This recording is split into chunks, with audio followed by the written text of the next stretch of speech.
Nyu-York ko'chalarida maza qilib yurganingizda to'satdan italyanskiy muzikalar qulog'ingizga chalinadi va italyanskiy taomlarning ifori ishtahangizni qitiqlaydi.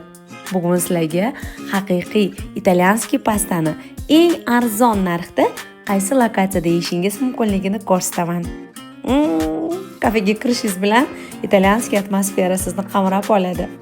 Bu pasta halol emas-ku deyishga shoshilmang.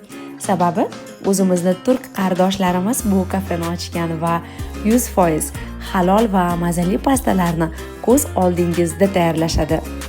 Kafening fishkasi pastalar uchun ishlatiladigan parmejano pishlog'i asl Italiyadan keltiriladi. Oshpazni kepkasini kiyib olib, men ham pasta tayyorlashga tushdim va o'zim tayyorlagan pastadan tatib ko'rishga o'tdim. Ta'riflarga tillar ojiz. Bu pastadan iste'mol qilsangiz, sizni ham raqsga tushirmasdan qo'ymas ekan. Siz bu kafega kelib albatta bir marta bu pastadan tatib ko'rishingiz kerak. Kafeni topib kelish oson.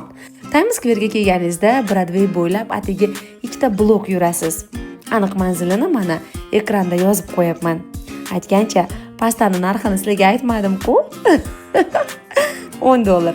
Atigi $10 evaziga Italiyaga borgan deb bo'lasiz. Keling, albatta tatib ko'ring. Ma'lumotlar foydali bo'lgan bo'lsa, like bosing, fikringizni izohlarda qoldiring va sahifamga obuna bo'ling.